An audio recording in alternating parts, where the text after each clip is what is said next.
자, 2025년 상속세법 개정안이 나왔습니다. 상속세법 개정안이 나오면서 여러분들 세율이나 자녀공제 한도가 굉장히 늘어났습니다.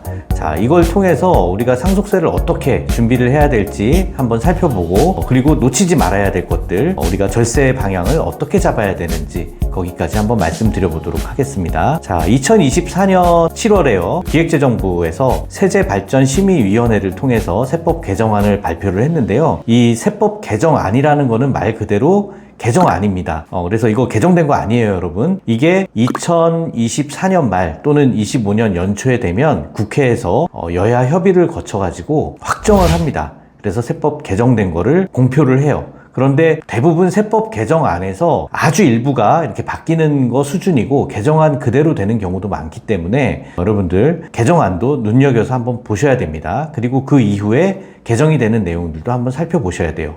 여기서 끝나느냐? 그게 아니라 세법 시행령을 공표를 합니다.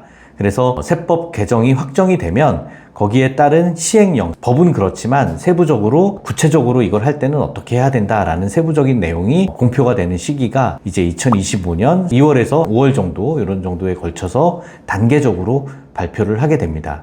이때는 개정된 내용의 세부 사항이 발표가 되죠. 자, 그래서 오늘 살펴볼 내용은 세법 개정안에 대한 내용을 좀 살펴보도록 하겠습니다. 그 중에서도 상속증여세법에 대한 내용을 살펴볼 건데요. 일단 상속세율이 인하됐습니다.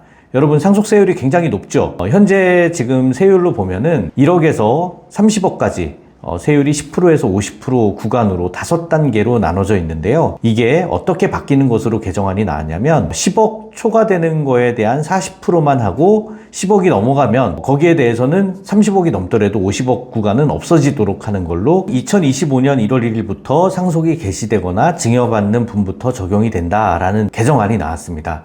자, 그러면 30억 넘어가시는 분들은 상속이나 증여를 좀 미뤄야겠다. 상속은 뭐 내 맘대로 미루는 건 아니지만 증여는 좀 미뤄야겠다, 이렇게 생각하시는 분들도 많이 있으실 거예요. 그렇지만 10억 이하는 상관이 없습니다. 그래서 이 취지가 왜 이렇게 했느냐라고 하면요. 여러분, 물가가 최근에 많이 올랐죠. 자산도 가격이 계속해서 상승을 했는데 이 세법에 대한 세율 규정은 2000년 이후에 지금 24년째 오르지 않았습니다. 여러분, 24년 전에 우리 강남의 아파트들, 뭐 서울의 아파트들, 지방의 아파트들, 한번 대표적인 아파트들 얼마였는지 생각해 보세요.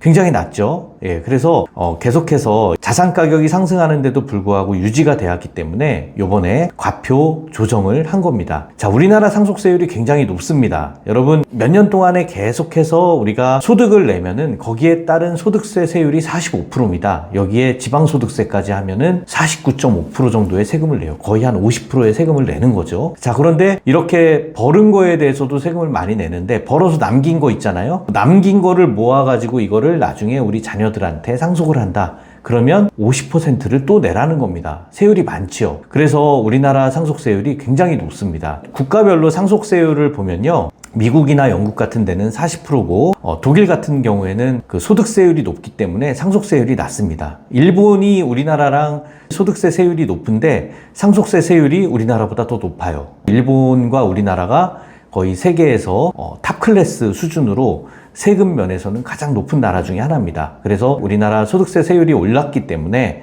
상속세 세율을 조금은 낮춰줘야겠다라는 취지로 이번에 개정을 한 겁니다. 특히 일본은 세율은 55%로 돼 있지만 유산 취득세 개념으로 돼 있어요. 우리나라는 전체 재산에 대해서 과세를 하는 반면에 일본은 우리나라 증여세처럼 받는 사람 기준으로 돼 있기 때문에 어쩌면 체감 세율은 낮을 수도 있습니다. 자, 그래서 상속세 자녀 공제가 또 추가적으로 확대가 됐는데요. 우리나라 상속세 공제 제도는 원래 어떻게 돼 있었냐면 기초공제 2억 원에 자녀 공제 1인당 5천만 원이었어요. 20년 전이니까 5천만 원 상당히 꽤 큰 금액이었거든요. 그 당시에는 서울의 집값이 5천만 원 조금 넘거나 이 정도밖에 안 됐었습니다. 지금 집값으로 하면 1인당 한 10억은 해줘야죠, 그죠? 예, 그래서 거기에 맞춰서 1인당 자녀 공제가 5억 원으로 늘었습니다. 자, 이게 다자녀 가구들은 상속세 부담이 굉장히 많이 줄어들 거예요. 그리고 적용하는 시기도 2025년 1월 1일부터 상속세 자녀 공제가 늘어나는 것으로 됐다라는 겁니다. 자, 그러면 인적공제가 그동안 어떻게 돼 있었느냐? 97년도에 한번 바뀌고요. 그 다음에 2000년도에 한번 바뀌고 요번에 바뀐 겁니다. 그 중에서 자녀 공제가 5천만 원에서 1인당 5억으로 늘어났다. 나머지는 그대로다라고 여러분들 보시면 되겠습니다. 자, 배우자 공제까지 있으니까 이제 여기서 기초공제나 인적공제 아무것도 안 해도 일괄공제로 5억 원 정도는 받으실 수 있고요. 자녀들이 많으면 1인당 5억이기 때문에 자녀가 3명이면 한 15억 정도 받을 수 있고요. 그거와 별개로 배우자 공제는 별도로 받는 것으로 그렇게 나왔다라고 생각을 하시면 되겠습니다. 자, 그럼 2024년 우리 세법 개정안 어떻게 준비를 할까요? 여러분 보시면은 10억 이하의 증여는요, 관계가 없습니다. 보시면은 10억 이하는 세율도 같고 초과되는 30% 세율이 없어지는 것 뿐이기 때문에 개정이 확정이 된 거를 기다릴까 아니면 미리 증여할까 이런 준비를 하시는 분들이 많을 거거든요. 이럴 때 사전 증여 시기를 놓치시는 것보다 미리 증여를 해서 상속에 대한 대비를 하시는 게 더 유리할 수도 있습니다. 특히 이 사전 상속 설계가 왜 중요하냐면요. 사전 상속 설계를 하게 되면 여러분 재산의 평가 방법에 따라서 상속세 때 시가로 평가할 거를 조금 더 낮은 가액으로 미리 증여를 해줄 수도 있고요. 또 상속 재산에서 빠져나가는 시기도 조절을 할 수가 있습니다. 뭐 꼭 자녀한테 주는 것뿐만 아니라 사위나 며느리 또 손주들을 활용해서 증여를 하게 되면 사전 상속 설계로 적게는 뭐 한 1, 2억에서 많게는 한 20억 가까이 가족의 세금을 줄일 수가 있습니다. 여러분 사전 상속 설계로 개정 상속세법도 대비하시고 절세 방법도 미리미리 챙기시길 바라겠습니다. 감사합니다.